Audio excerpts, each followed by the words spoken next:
been slipping back, heading south. Car sick on a Tuesday, missing cash, blacking out. Heartless in a few ways. Shit for luck, elbow shredded. I help things steady like too late. Please calm the fuck down. I'll do whatever you. Hi guys, welcome back to Tyson and Blue YouTube channel. This one is Wing and this one is Hung. They're the one who have taken us from places to places so that we can enjoy the most delicious meal in Saigon cuisine. Hi guys. So Tyson and Blue, which one do you think is the best breakfast meal you've ever tasted in Saigon? I think I'm gonna go with bánh mì. I've been using it as breakfast since I met you guys. Hey, I just remember that you guys have something called Subway, right? So what makes the bánh mì different from a Subway roll? Definitely the crunchiness. I mean, Subway can be really soggy, and the ingredients are kind of the same, so I gotta go with bánh mì. And I will rank for the second place though. Oh really? Still, many foreigners think that phở is the best dish out of any Vietnamese dishes. No, not on my list. If you ever come to Vietnam, you should try phở lệ in District 5. That one has been there since the 1970s. It won't disappoint you, I promise. My breakfast is usually either tiêu or mì. But when it comes to breakfast in Saigon, people usually divide into two categories, mì gói and mì tươi. Hủ tiếu is rice noodle, mì gói is instant noodle, and mì tươi is egg noodle. For your information, you can find stores that serve this kind of noodle everywhere in any dishes. There is also a kind of rice noodle. It's called hủ tiếu Nam Vang, and a restaurant called named Nhang Quán is so famous for making this one that no other vendor can beat them. So how about you, Tyson? What's your favorite? Tum Tum is sure the best for me. You know, you can call it rock and rice so your viewers can fully understand. Nope, I'll call it Tum Tum. You gotta respect the name. You know, Tum Tum got everything it needs to be great. Made from broken rice grains. You can serve it with roux pork chop, steamed egg cake, and don't forget about the fish sauce, the spirit of Tum Tum. Cool. You know, our choose categorized as over egg cake. Why? Because you are half Chinese, half Vietnamese? Not really though. Speaking of Chinese, I really enjoy those Mandarin food stores in District 5 and 11. I mean, my grandfather is not actually a Vietnamese, he's a Chinese. He met my grand in Vietnam and then they got married. Maybe because of that, I really enjoy eating at those stores. I really love the one called Fallow. Yesterday we went to a store called Fallow Chuba. First we got really scared because we don't get used to eating organs of dead animal. But then after that, all I did was constantly dipping the organs into the sauce because it was so good. And don't forget about GLZ and Chu Cha Dumpling on Hathaway Street. That place is always crowded and when the night comes. Don't forget to mention Peking duck. It's also originated from China, and Bồ Hữu Nghĩa Street is where they sell one of the finest Peking ducks in Saigon. There is also a siu mai. You can use it as your breakfast. I will recommend you two restaurants. I can eat them all day.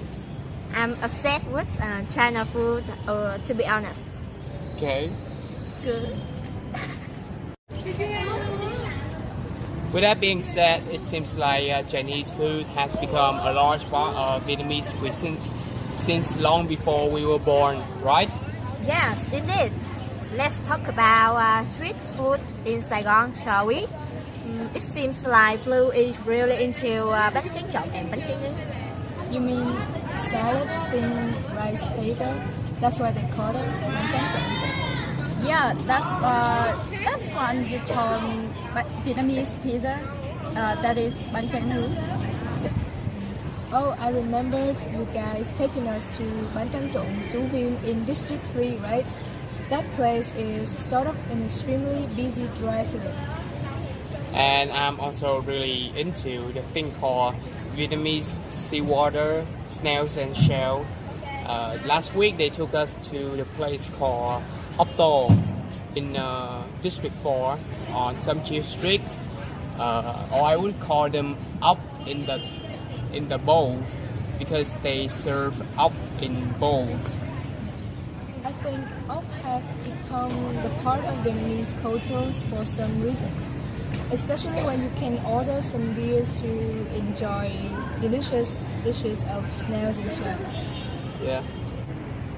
Well, Vietnamese really know how to enjoy the beers and they drink beers a lot. Hey, let's talk about the drink. I love black coffee. I really do. Yet it's weird when they have to use a drip filter and let water run through the coffee powder. Oh yeah, it's really famous in the world of coffees, isn't it? Yeah. There's no doubt about it, but I like the sweet variation of Café Đen more. Cà phê sữa is what it's called. Back to the States, my grand usually makes us some cà phê sữa whenever we pay her a visit. Now I'm in my actual hometown, I can make myself a cup of cà phê sữa with no trouble.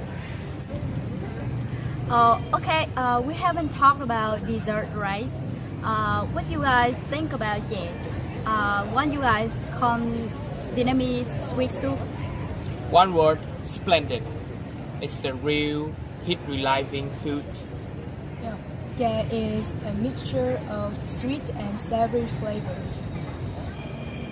Remember when we took you guys to Nguyễn Tri Phương Street? Yeah? There was some parts of the street that got some chair vendors. And some vendors even got some guys standing in front of to our customers. Yeah, That is some ugly images, I gotta say. that's true. I don't think so though. I think of it as the way to do business in Vietnam. Even though I admit that it looked pretty ugly in the first place. Well, I think that's enough for today's video. What a fun week we have. Remember to like and subscribe if you haven't. Tyson and Blue out.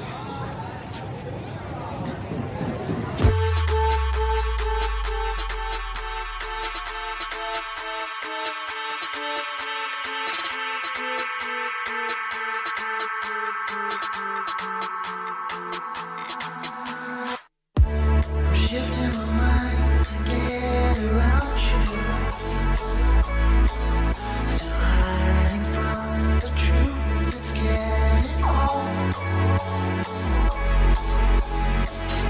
I'm shifting my mind, now I can't see through.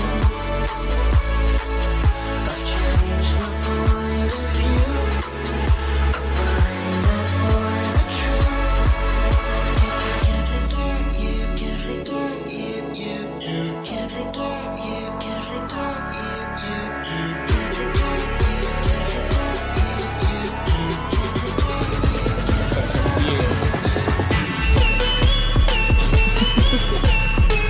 Nó sát là phải rồi. Nó sát là phải rồi.